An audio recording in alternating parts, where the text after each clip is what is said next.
일주일 넘게 잠적 김남국. 그렇습니다. 지금 어디가 있는지 몰라요, 지금. 고속도로 휴게소에서 얼마 전에 잠깐 모습이 있었다가 알려졌는데 그 이유 모릅니다. 그런데요, 요 빨간 글자로 된 게 입꼬리 올라가는 국민의힘 물음표입니다. 국민의힘이 왜 입꼬리가 올라가는 거죠?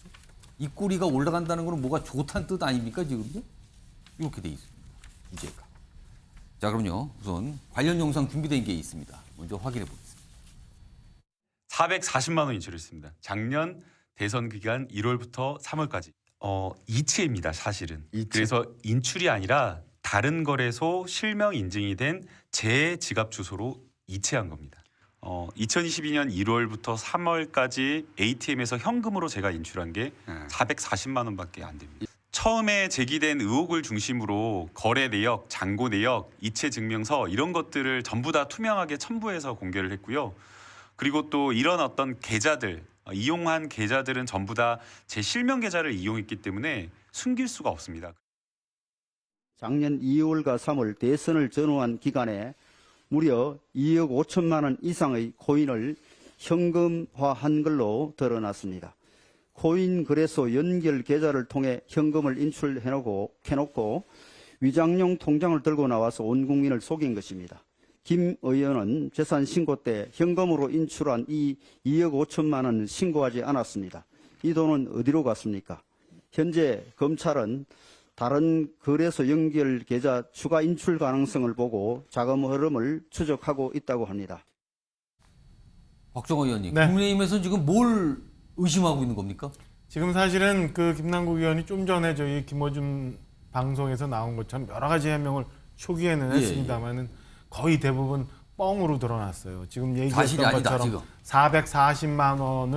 440만 원만 인출했다라는 예. 것도 그 거짓말 중에 하나인데 사실은 그 김남국 의원이 이 비트코인이라는 게 다 알려지는 거니까 우리 예. 전문가를 통해서 지갑이 털렸잖아요. 그 와중에 보니까 지난 대선 때 작년 대선 때 그 무렵에 공교롭게도 쪼개기를 통해서 한 2억 5천만 원 이상 가량을 인출을 했다는 거예요. 그러면 쪼개기면 한 번에 2억 5천에 나간 게 아니라 조금씩 돈을 뺐다 이 소리입니까? 그렇죠. 그게 또 이렇게 체크가 돼서 신고가 될 개연성이 있기 때문에 저는 일부러 조금씩 뺐다는 의문이 들어요. 그렇다면 예. 제일 궁금한 게 김남국 의원이 해결해야 되는 게 처음에 샀던 유믹스 코인의 시드머니는 어디서 나온 돈이냐. 오. 두 번째는 이런 식으로 쪼개기 인출해서 나왔던 돈은 그럼 진짜 자기 돈이냐 아니면 이 돈은 어디 갔느냐. 혹시 대선 때라니까 혹시 이 시드머니와 그렇게 인출했던 돈이 자금 세탁을 통한 혹시 작년 지난 대선에 있었던 이재명 후보의 대선 자금과 관련된 것 아닌가. 이런 의심까지도 점점 그런 게 커가는 아니라면 거거든요. 현찰이 있으면 신고 대상이고. 그럼요. 재산 신고를 했었어야 되는 건데 이게 어쩌면 뭐 콜드 월렛이라고 합니까? 뭐 USB를 통해서 예. 왔다 갔다 하기도 하고 지금 전체 덩치도 나타나지 않은 상황에서 점점 큰 돈이 나오고 본인의 해명과는 달라지니까 그러면은 공교롭게도 그 지점 그 돈이 다 어디 갔느냐, 어디서 나타났냐, 예. 대선 자금과 관련된 것 아닌가라는 의혹이 생길 수밖에 없는 상황이에요. 본인이 얘기해줘야 된다고 생각합니다. 그러니까 지금 몰라요. 도대체 어떤 모습으로 시작이 됐고 전체 규모가 어떻고 어떤 과정인지 정확한 건 모릅니다. 지금 검찰은 수사 중이고요. 아직까지 검찰이 뭐 김남국 의원을 조사하겠다는 얘기는 안 나오고 있는 상태고요. 이런 가운데 김남국 의원은 지금 국회에 모습이 없어요. 이걸 뭐라 그럴까요? 잠적이라 그럴까요? 한 얼마 전에 고속도로 휴게소에서 잠시 어떤 모습이 사진으로 알려졌죠? 그거 이후에 없어요. 어디가 있는지를. 전재수 의원님, 예. 김남국 의원 지금 어디 있습니까? 뭐 들으신 게 있습니까? 저도 잘 모릅니다. 예, 잘 모르고요. 일단은 김남국 의원 코인과 관련된 문제는 예. 이미 정치적 영역 또는 정치 도의적 영역을 완전히 벗어나가지고 이제는 검찰의 강제 수사가 진행이 되고 있고 또 수차례 여러 곳에 대한 압수수색이 진행이 되고 있기 때문에 예. 이미 정치 도의적 영역에서 형사사법적 영역으로 넘어갔다. 그렇게 이제 판단이 되고요. 그러면은 형사사법적 영역으로 넘어간 상태에서 국회의 모습을 보이거나 이러면은 이 언론의 관심을 다 받고 있기 때문에 예. 기자들이 끊임없이 질문을 할 거 아닙니까? 예. 그러면은 거기에 대한 답을 하다 보면 이제는 수사에 대비를 해야 되는데 이미 형사사법적 영역으로 넘어갔기 때문에 수사에 대비하고 또 재판에 대비를 해야 되는데 기자들의 질문에 답을 할 수가 없는 것이죠. 그것이 나중에 수사와 재판에 어떤 영향을 미칠 수 있을지 모르기 때문에 그렇기 때문에 얼굴을 내보이고 싶어도 지금 현재는 내보일 수 없는 상황. 본인도 변호사니까 그 상을 너무 잘하는 걸까요? 그렇게밖에 저희들이 이제 판단을 할 수가 없고 그렇기 때문에 이제는 강제 수사로 넘어갔습니다. 검찰이 여러 이제 수사를 하고 있고 하기 때문에 저는 검찰 수사를 통해서 진상 실체가 규명이 될 것이라고 보여지고 다만 이것과는 별개로 윤재욱 원내대표께서 구체적으로 시기와 금액을 특정을 하셨거든요. 예, 오늘 2, 3월. 그렇게 예, 2, 3월 대선 전후 그리고 2억 5천만 원을 현금으로 인출했다. 이 부분이 사실이라면 그것이 왜 그렇게 됐는지 소명하고 김남국 의원이 소명을 해도 되지만 수사기관이 이제 밝혀야 되고 다만 이것이 시기가 특정이 되고 금액이 특정이 됐는데 과연 이것은 어디서 나온 것인지 이 부분도 조금 의아스럽다라는 말씀을 그런 내용은 또 어디서 나온 걸까? 예. 혹시 지금 김남국 의원하고 연락하시는 민주당 의원이 계신 거 아닐까요? 아마 몇 분 있는 걸로 알고 있는데 어떤지 아는 거 아닐까요? 예, 연락하는 분들도 이제 뭐 그것을 공유하고 있지는 않습니다. 개인들끼리 이제 연락을 주고받고 그렇게 하겠죠. 예, 알겠습니다. 일단 몰라요 지금. 뭐 본인이 뭐 설명을 안 하니 초기에만 여러 가지 했는데 그게 사실은 그 설명이 깨진 게 많았거든요 그동안. 그리고 나 그 위에 설명이 없어요. 그리고 어디 있는지 모릅니다 지금요. 뭐 일각에서는 뭐 강원도에 있는 거 아니야 이런 얘기지만 확인이 안 돼요 지금요. 자 이런 가운데 민주당에 계신 또 어떤 분이요. 지금 상황을 약간 소나기 정도로 또 비유하신 분이 있어요. 그 목소리 좀 들어보겠습니다. 어디를 가든지 몸 자세 처신을 잘해야 돼요. 휴게소에서 있는 것을 지켜가지고 올라온 것은 쉬러 가는 것 아닌가.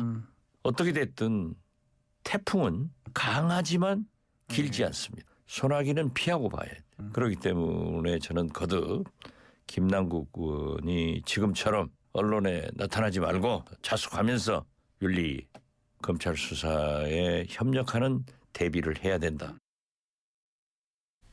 박찬 교수님, 박지원 전 국정원장 무슨 경험에서 나온 얘기일까요? 이게 무슨 소리인지 모르겠는데 그냥 소나기, 뭐 태풍은 강하지만 뭐 길지 않다. 뭐 일시적인 약간 소나기나 뭐 소동 정도로 끝나고 만다. 뭐 이런 취지인가요? 이거 어떻게 들으셨습니까?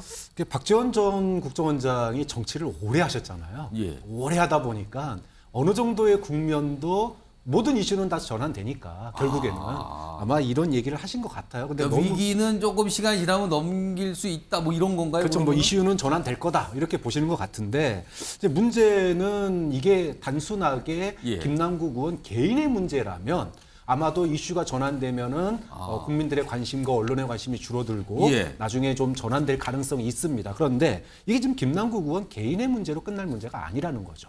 지금 아까도 뭐 국민의힘 쪽에서는 예. 뭐 이게 이제 소위 정치 자금, 대선 자금 아니냐 이렇게까지 그렇게까지 의심을 하고 있어요, 지금. 하고 있고 또 당내에는 이게 또 계파 갈등하고 엮여 있습니다. 김남국 의원 문제에 대해서 어떻게 대처할 것인가. 예, 예. 그래서 이게 또 계파 갈등하고 엮여 있고 이러다 보니 이게 단순하게 개인 이슈가 아닌 지금 당의 위기로 오고 있는 이유가 있기 때문에 뭐 단순하게 이슈가 바뀐다고 해서 끝날 문제가 아니고 아까 앞서 전재수 의원 말씀하셨던 것처럼 형사 사건으로 또 이제 이게 전환될 가능성이 있거든요. 예. 그렇게 되면 이슈가 수사에서 이제 어떤 재판을 통해서 무죄가 나오기 전까지는 이슈가 계속 이어질 수밖에 없기 때문에 예. 이게 소나기 또는 뭐 잠시 지나가는 일 이 정도로 그치기에는 복잡한 사안이다 이렇게 봐야 될 것 같습니다.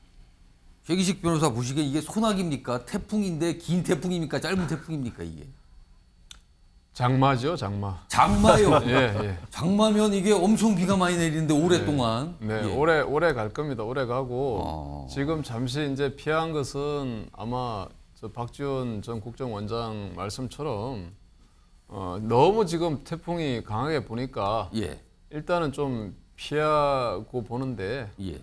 이게 아마 아까 말씀하신 것처럼 계속 아마 수사가 진행되면서 예. 계속 기자들을 통해서 수사 진행 과정들이 흘러나올 겁니다. 그러면 본인이 지금 한마디 했던 것들이 다 거짓으로 만약에 드러나게 되면 예. 정말 그 데미지가 오래 갈 겁니다. 근데 이게 본인한테만 가는 게 아니라 당한테도 그렇죠. 그러니까 일단 지금 이번에 피한 것은 예. 당을 생각해서 좀 피한 것 같고 물론 본인을 위해서도지만 당이 지금 너무 어려운 상황이 있기 때문에 좀 잠적해 있는 거 아닌가. 그러면서 또 좀 수사도 좀 대비해야 되고 자기도 뭐 저 자료들 다 꺼내놓고 또 계산을 해봐야 될 거 아닙니까? 아니 최기식 변호사는 혹시 이런 비슷한 상황에 의뢰인이 들어오면 일단 잠적하라 이렇게 조언하십니까? 지금은 일단 저기 뭐 어디 가서 자꾸 인터뷰하게 되면 자꾸 거짓말하게 되지 않습니까? 나중에 그걸 수습할 수가 없다. 수습이 안 되는 거죠 그때는. 그렇기 때문에 일단은 어디 가서 조용히 계산하고 정리하고 정리된 상태에서 나타나야지 정리가 안 되면 지금 나타날 수가 없습니다. 그럼 지금 뭔가 정리를 하고 있는 거 아니냐라고 추정은 되는 네, 거네요. 그러면 네, 그렇게 보입니다. 이런 상황에서요. 이 지금 민주당과 김남국 의원 관련 이런 상황에 대해서 국민의힘 내부에서 뭔가 얘기를 좀 했어요. 뭔가 평가가 있고 뭐 이런 게 좀 나오는 말인데 그 목소리 확인해 보겠습니다. 김남국 의원의 변명과는 전혀 다른 사실들이 이제 속속이 드러나고 있지 않습니까? 변명이 다 사실이 아닌 것으로 드러나고 있고 그 와중에 개딸이나 철험회 등의 어떤 강경파들은 비상식적인 옹호 발언을 하고 있고 이 과정 속에서 뭐 민주당이 굉장히 헤어나오지 못할 상황으로 계속 가고 있습니다. 그래서 저희 입장에서는 이 상황이 계속 지속되는 거 국민의힘에 결코 나쁘지 않습니다.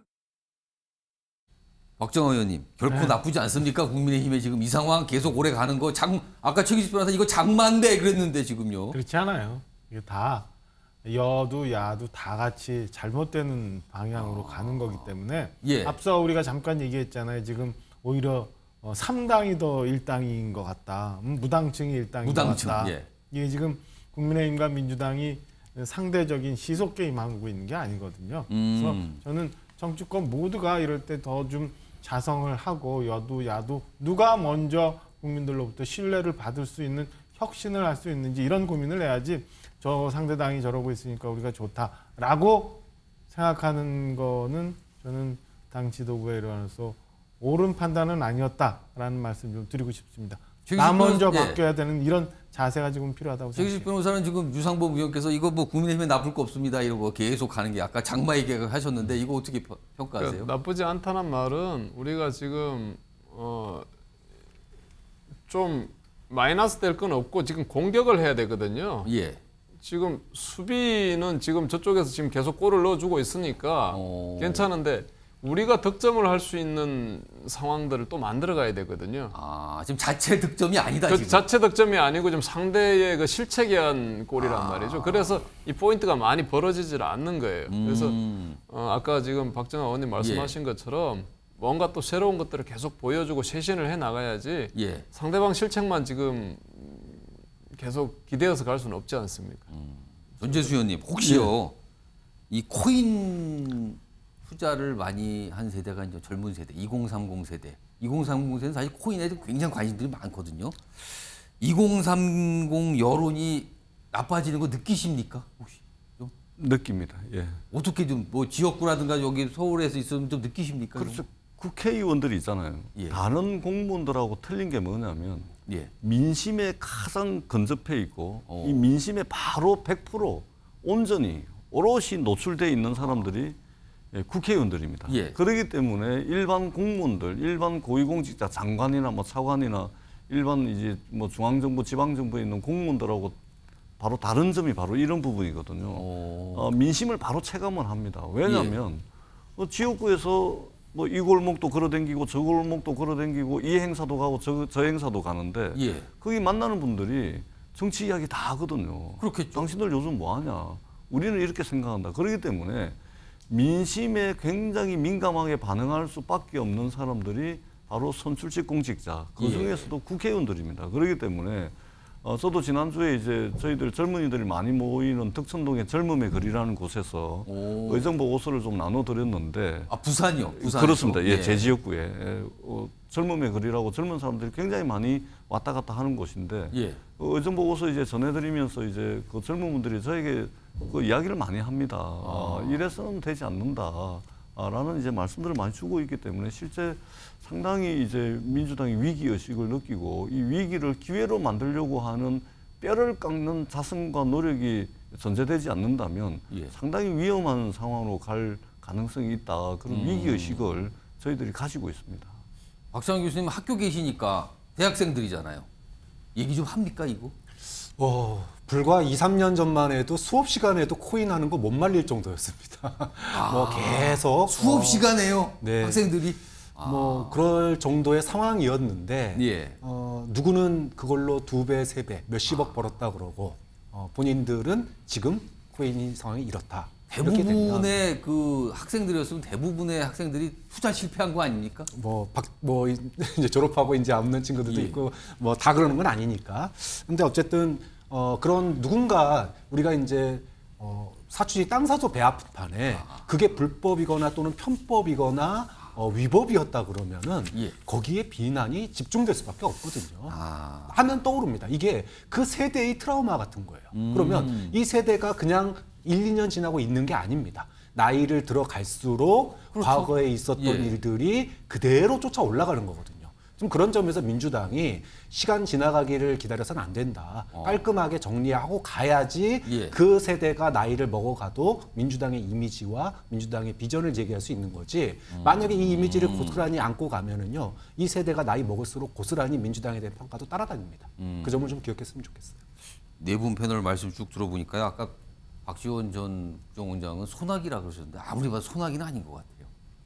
최기식 변호사가 말씀하신 장마일까요? 그까지 모르겠는데 최소한 소나기는 아닌 것 같습니다. 지금 이 패널분들 분석에 따르면.